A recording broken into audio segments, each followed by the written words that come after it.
السلام عليكم. أهلا بالمكشفين الكل. قرعة بطولة إفريقيا للأندية. مجموعة الترجي الرياضي التونسي، والحمد لله مجموعتنا مجموعة ريزوموا سهلة. رشحوا منها الترجي الرياضي في المرتبة الأولى، جات معانا سيمبا التنزاني، بيترو أتليتيكو الأنغولي، والملعب المالي.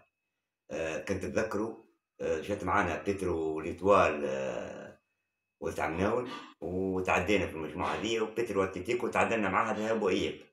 لكن راهي ما عادش بيترو نتاع عامين الكل. راهي بيترو السنة أسهل من وسع مناول بشوية، أسهل. الفريق ما عادش بنفس القوة. دونك الملعب المالي وسيمبا التنزاني، معناها نجم نقولوا هذيك هي المنافسة الوحيدة اللي ممكن الفريق اللي يعطل شوية هو سيمبا التنزاني. باقي ما بقى معناتها المجموعة متاعنا تعتبر مجموعة سهلة، وإن شاء الله مربوحة للترجي و بون شانس